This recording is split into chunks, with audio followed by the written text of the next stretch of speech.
Mr. President, what an honor to talk to you once again in Davos. Very glad to see you.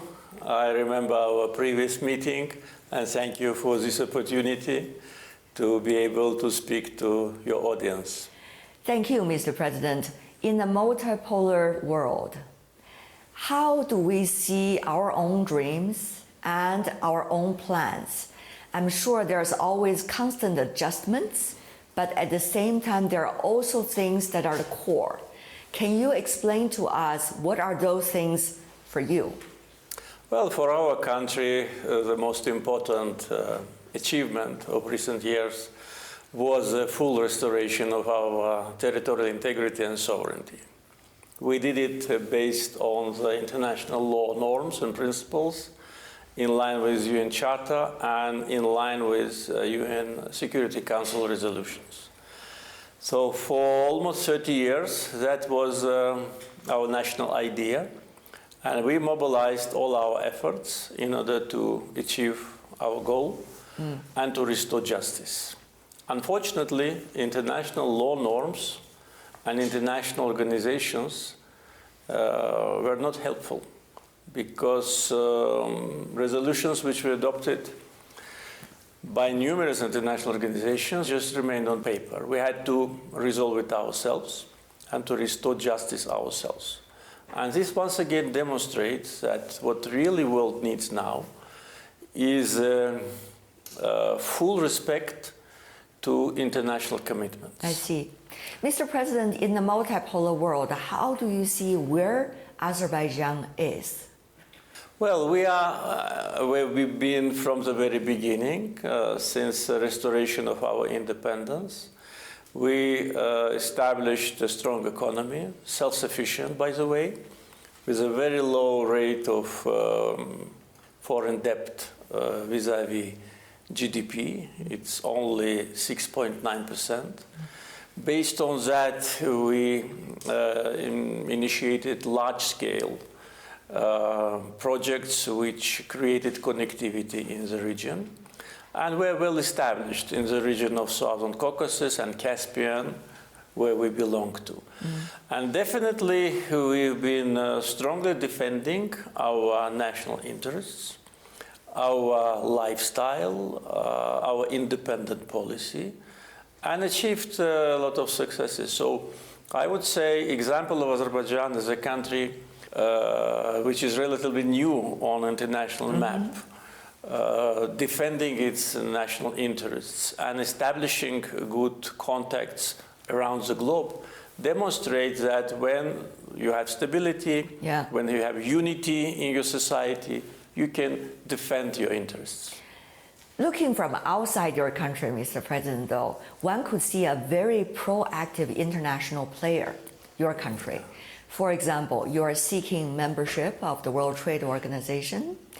By the way, you are having discussions with China on that lately, and also hosted the Global Climate Summit.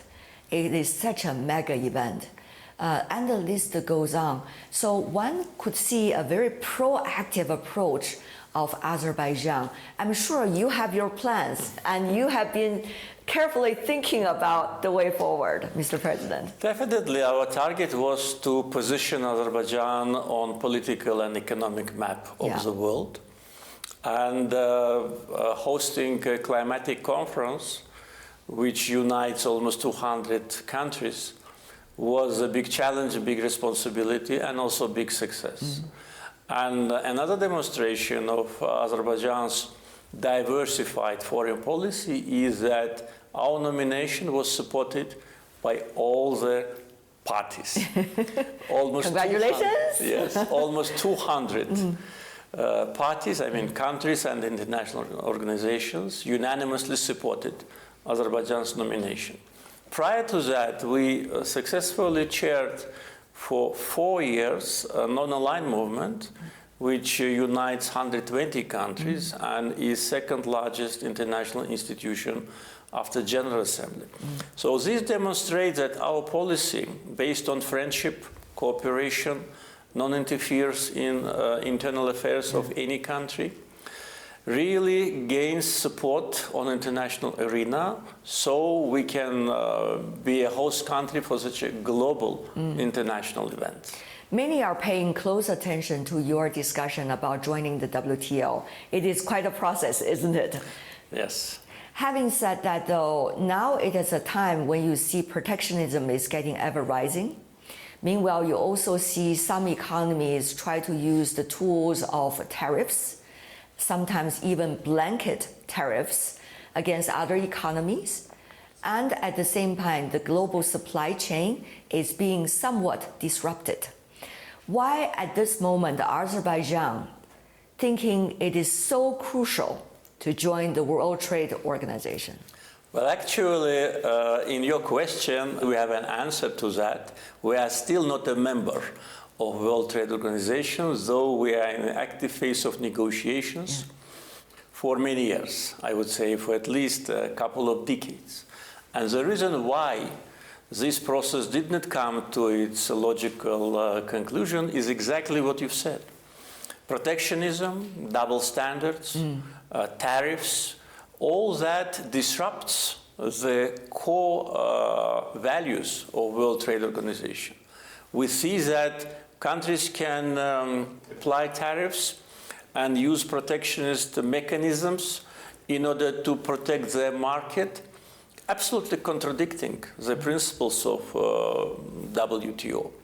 Therefore, we are in a process of negotiations, but at the same time, we are seriously evaluating advantages and disadvantages. One of those concerns is exactly what we just discussed. Another one is that our industry and our export potential must be well prepared for that. Yes. Because so far, a main part of our exports is fossil fuel. And for that, we don't need to be a member of WTO. You sell your commodities on the market. So opening the market for all the world members of WTO will increase competition, at the same time may damage the interests of local producers. Therefore, we are balancing this process and trying to get maximum positive conditions while we will be in the future negotiation process. I already said Azerbaijan's economy is self-sufficient. We have one of the lowest rate of foreign debt vis-à-vis GDP. Our hard currency reserves exceed our foreign debt 14 times. So we are not in need actually for any additional benefit. We don't want to lose what we have. But at the same time, we will see if all our proposals with respect to accession, either on bilateral track with countries, negotiation process, or with organization in general, if they're met, then I think the process will go more smoother. As far as I understand, the latest news suggests that Azerbaijan's negotiation team are also working with the Chinese team on some of the latest information, including in the month of January. Yes. And I see quite positive response from both sides, it seems. Yes, this is true because, last year, China and Azerbaijan officially became strategic partners. After the meeting between President of China and myself last summer, corresponding declaration on strategic partnership was adopted. And this is a very important political step in our bilateral relationship.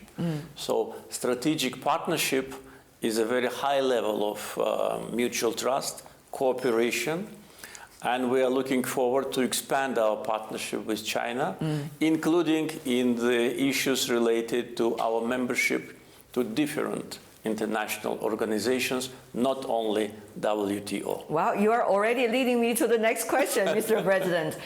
We see that Azerbaijan is an observer country, observer nation or status of the Shanghai Cooperation Organization. Meanwhile, you're also actively seeking membership of, the BRICS, so to speak. So how do you see the discussions about the global south, both in terms of security, trade, economic development, and win-win? Actually, with respect to Shanghai Cooperation Organization, our status is a partner for dialogue, yes, not observer. So this is really a demonstration of strong mutual will in order to become closer with this international organization. And of course, when you work with international organizations or want to become closer, you look at the composition, you look at the member states, and with all member states of Shanghai Cooperation Organization and BRICS, Azerbaijan has very good and friendly relations. Plus, our geographical location, which is Southern Caucasus and Caspian, I think will be also important in terms of our contribution to common goals. Definitely issues which we are working actively with China and countries of Central Asia, it's connectivity projects, because Azerbaijan just sits on the route from east to the west with already modern sophisticated transportation infrastructure. So we can really contribute a lot from point of practical results. Definitely, access to any organization is a political move, but it must be backed by economy, by practical infrastructure projects, which unite countries even more. So as a part of Global South, we always defended the interests of Global South. And by the way, coming back to COP29, one of our idea was to build stronger bridges between Global South and Global North, because as a host country of COP29, we found out that there is a certain level of mistrust between the two with respect to climatic issues, and not only. Not only that, gap actually is quite wide. That's true. What have you observed so far, besides the statement you just made? Well, actually, when we became deeply involved in the issues related to climate change, we've seen that there is a big level of disappointment in the countries which have existential threat with respect to climate change. We all suffer from that, including Azerbaijan. But there are countries, especially small island states, which face existential threat. And their case sometimes was not put on the center of agenda. We did it. One of the important events during the COP29 in Baku was a summit of small island developing states, where Azerbaijan put forward a very ambitious agenda in order to provide practical support to those countries. It is obvious that without a consolidated approach of big actors, it will be difficult to support those countries, and those countries who don't have financial resources to address climatic issues. So I think it's a responsibility of countries which take this burden to do more. And Global South, absolutely objectively, is waiting for more support from the wealthiest countries of the world. As you importantly pointed out, Mr. President, there has been a funding gap. And that funding gap was related to earlier promises which has not been carried out, especially to the developing countries by the developed economies. But it seems that the world is getting ever more divergent and also fragmented. Some of those so-called deficit of trust is only getting bigger. So how would a leader, at this moment of transition and when political trust could be diminishing, try to make sound judgment for your country? I think that means a lot of pressure. That means a lot of study and research. I think one of the main factors for Azerbaijan's feeling itself comfortable in different environments is that we already did a lot with respect to our homework. We build a stable economy, we have a stable political system, We implement a lot of social programs which increase the living standards of people. We managed to reduce the level of poverty to approximately 5%. And with a strong partnership relationship with different international actors, we play a role of a certain facilitator. I already said about our strategic partnership declaration with China, but at the same time we have a strategic partnership declaration signed with 10 members of European Union. We have alliance declaration signed with Turkey, Uzbekistan, and Russia. So you see this diversified foreign policy trend is not just policy, it's based on substance. On every track, we have practical results, we have programs of cooperation, and our foreign policy, as any other countries, is just continuation of a domestic policy. So contribution of Azerbaijan to regional stability and regional peace in a broader geography rather than just Central Asia, Caspian, and Southern Caucasus is something which is already being appreciated by global international actors. And our position is that if every country just concentrates on its own agenda, do not try to interfere into other countries' affairs, then there'll be no conflicts, no disagreements, no wars. The only reason that still we have unstable situation and bloodshed all around the world is just because countries which had imperialistic past, they just want to continue to interfere, to dominate, to dictate, and this naturally leads to resistance.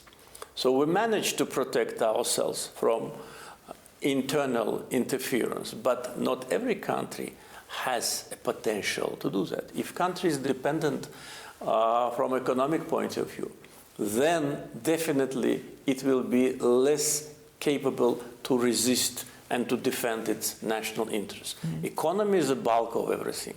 Ideology, economy, and national idea. So this combination in Azerbaijan really brought us what we deserve. Mr. President, though, as you are already on the very first day of World Economic Forum, you could feel there is a lot of sense of uncertainty and uneasiness about the next few weeks and months to come because of administration change, for example, in Washington, D.C., and people are thinking about what might be the policies followed. How do you look at these uncertainties and the leadership styles evolving as a result of that or related to that? As far as I can observe, the main uncertainty is among the European leaders. With respect to Azerbaijan, we don't have any uncertainty. We remember the time when President Trump was head of United States, and our relationship developed very successfully, unlike the last 4 years when they completely deteriorated due to the unfair and unjust approach to Azerbaijan by Biden's administration. So our previous experience in working with President Trump was very positive, and we expect that these 4 years, which we consider as the lost years in the US-Azerbaijan relationship, will be already history, and we will restart.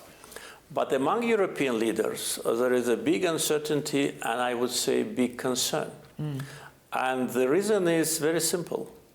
We all know how President Trump was treated by some of them when he was not president last 4 years. We all know whom they supported, most of them, at the presidential elections this time. And if we know that, definitely President Trump knows it even better. And we already have the first, I would say, disqualification, and this is Canadian Prime Minister. Just one word of President Trump about him was enough for him to go home, to resign. And that's not because only certain political processes.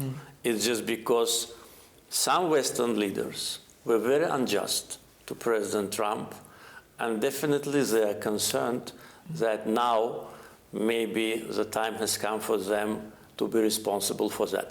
This is my opinion, maybe I'm wrong, but I don't see any other serious reason to be concerned about the change in United States. I think the world can become much safer. During the first term of President Trump, United States didn't start any war. And this was also a unique experience if we look at the history of United States, at least several decades before. So as far as Azerbaijan, we are certain and we are optimistic. How do you see the interactions as an observer, of course, between China and the United States? We understand right before the inauguration ceremony of Mr. Trump as the 47th President of the United States, Chinese President and the US President talked on the phone. And they talk about how they can cooperate for the benefits of the world's security, development, and safety. So how do you see these kind of interactions between the two largest economies of the world? That was, by the way, very good news, I think, for the world, that presidents of China and United States now back. You know both of them quite well. Well, I know President Xi much better because I met him many times. With President Trump, I didn't have a formal meeting, just handshake. But again, this is a very good sign, a good signal to the world, to world economy, to stability, because China and United States are two biggest economies and two leading countries of the world. And of course, consensus between them on different issues. And cooperation, not confrontation, will be definitely to the benefit of all the countries. So when we heard about that telephone conversation, we were glad that it happened, and we hope that this process of close partnership will continue. I remember years ago, also at the World Economic Forum, I had the honor to moderate a panel in which you, Mr. President, talked in detail about the potential of the Middle Corridor. Yes. Remember that year, right? Yes, of course. You were with the political leaders and business leaders from the region and beyond. And years passed, it has coming from a vision into a reality. True. And it has not only you as an advocate of it, but also many of your partners, including China, by the way, to make that road even more significant. So what do you think the vitality of the Middle Corridor, with the participation of China as well, of course other partners, that has in a way revitalized the region? How is this providing an alternative to a world that is ever more concerned about fragmentation? Yes, definitely it provides alternative, and it provides opportunities for business, because Azerbaijan's position on Middle Corridor is not just to be a transit country and to get more fees from transit. Our target is to build facilities en route in Azerbaijan to help private sector to take advantage of that. And of course, since that panel which you referred to, a lot have happened in this area, including in relationship between China and Azerbaijan, as I already said, about strategic partnership. But at the same time, Azerbaijan's infrastructure of Middle Corridor, Azerbaijani segment, was upgraded. At the moment, we see that already upgraded infrastructure will not be enough in the coming 3-5 years. Yes, I see you always have new goals. Yeah, exactly. Because our target was to have a handling capacity in our trade seaport of 15 million tons, and that would have been enough for decades. But now we expect 25 million tons within probably 5-6 years. So what we're doing at the moment, we are financing expansion of our trade seaport, expansion of our railroad infrastructure. We know that there are connectivity projects in Central Asia, also largely financed by Chinese government. Another routes towards the Caspian, that means towards Azerbaijan, so we must be absolutely prepared for that. And I'm sure that One Belt, One Road initiative of President Xi Jinping will create additional opportunities for all the countries. And again, it is connectivity, it is business opportunity, and it is stability and security, because we all become interdependent. And we have important infrastructure projects which unites us, and this is a good environment for addressing different types of issues between countries on bilateral and multilateral track. China has been enjoying rapid development in green technology and sharing, certainly, with the rest of the world. And I also understand you have a very active green agenda as well. Yes. For example, working on some of the photovoltaic power stations together with China. How do you see a country and economy like yours, even though rich in fossil fuel, but looking at green as the ultimate solution? Yes, definitely. I think this is a responsibility of countries with fossil fuel, that they need to use their revenues from fossil fuel to invest in green technologies and green energy. That's what we exactly are doing. And we provided a good investment opportunities for investors.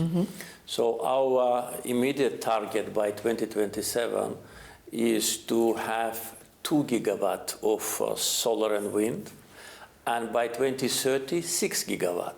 And that will be kind of a revolution in energy mix in Azerbaijan. And I'd like also to say that the investors, which are investing foreign companies in these projects, including local companies from Azerbaijan, they use Chinese technology. So solar panels are produced in China. Now our team is working on storage capacity, and we found out that the best batteries are in China. So I just only can congratulate Chinese producers with this tremendous success, because it's a quality and price, and no one can compete. Especially for the global south countries. Exactly, exactly. And also now Chinese companies are also interested in not only providing services and technology, but also to invest in Azerbaijan. And this is already in the pipeline. At COP29, we signed agreement between Azerbaijan, Kazakhstan, and Uzbekistan to build an energy cable under the Caspian Sea. So we will connect Central Asia and Azerbaijan, and potentially China, with energy cable. Another project will stretch the cable from Azerbaijan to Europe on the Black Sea. So this is another connectivity. This is a corridor for green energy with huge potential, because Azerbaijan's wind and sun potential is already fixed, and it is much more than we could imagine. So we need markets, we need technology, we need cooperation, because without cooperation between neighbors, you will not be able to implement these projects. So potential is here, and as you mentioned, Azerbaijan in green transition is playing a very active role. How come every step of the way Azerbaijan and China seem always to find each other? It's amazing, isn't it? Yes. It's always in each other's plans. Yes, This really became a serious geopolitical synergy. Yes. And the strategic partnership just mentioned, it's really upgrading everything. Yes, exactly. And also recently we exempted from visa requirements for Chinese citizens. So Chinese citizens do not need now even to apply for electronic visa. And hopefully soon Azerbaijani citizens will also have this opportunity. So this will increase the number of tourists. Absolutely. This will increase people-to-people contacts, yeah. definitely. It's so important. And public diplomacy will play its role. Now we work on official diplomatic channels, political, economic, trade, investments, connectivity, but public diplomacy will add a lot. Yeah. Final question, 2 questions. One is about Chinese economy. As you know, Mr. President, Azerbaijan and China are working so closely together, especially on trade and economic cooperation. China's economy is going through this transition. It is looking for the new growth point. Well, at the same time, there's great potential. What is your take about the current state of the Chinese economy? And to you, as a global South economy, what do you see about the nature of this economy in China? Well, as far as I know, I'm not deeply Of course, no economist, yes. about the new plans, but as far as what we observed is concerned, Chinese economy is very stable, and it is an important factor of global economy. And for a country like Azerbaijan, which needs to have stable prices for fossil fuel, Chinese economy is also an important factor. When Chinese economy grows faster, the demand for fossil fuel is more. So we are actually interested also from this point of view that China's economy always grow, but it is not easy because when you grow year after year, you build a bulk, so it's always difficult to continue. The expectation is very high. Yes, yeah. expectations are very high. So, but I'm sure that the talented Chinese people, they will find, I'm sure they already did, new points of growth. Yes. Because you are the leader in technology, and in Azerbaijan, for instance, many Chinese companies provide their services and their technology. And as we just discussed, in green technology, no one can compete. So our investors, which belong to different companies from different parts of the world, they select Chinese technology in order to install this capacity. Thank you for your input. The final question. The world is changing quite fast, one could say. Yet every time when I talk to you, Mr. President, it seems that your core is always very strong. I really wonder, what does that say, not only about yourself, but also about leadership today, especially at a time amid all changes? Well, leadership, of course, is a huge responsibility, and the most important is that the leader, must always be fair with its people, with his population. Never lie to your people, and they will appreciate that. We know that sometimes, due to some political reasons, leaders who seek power, they give a lot of promises, and then they fail to implement them. And this leads to frustration, this leads to disbelief, this leads to political crisis in different parts of the world. But in our case, for more than 20 years, I always told the people of Azerbaijan the truth, no matter how this truth was, how to say, positive or negative, whatever. And always told the people that we will restore justice. And people believed me. And after 17 years in power, finally, we delivered what we promised and restored our sovereignty, territorial integrity, and dignity. So my recommendation to leaders who are trying to get public support is always tell the truth and do what is necessary for the country, regardless international pressure, regardless international media, no matter what they say about you, how they call you, how they insult you. Just do what is right for your country and you will succeed. And the country will succeed. Thank you, Mr. President. As you know, right after the World Economic Forum annual meeting this year will be the Lunar Chinese New Year. Yes, I really wonder if we could have the honor and the pleasure to let you talk to your Chinese friends and also to the great Chinese people as well. It's a Lunar New Year. It's called the Spring Festival, the Lunar New Year. And this year they usually have a zodiac of animals. This year is the year of the snake. Have to be flexible, you know, that kind of thing. So anyway, this is a rural tradition. Anyway.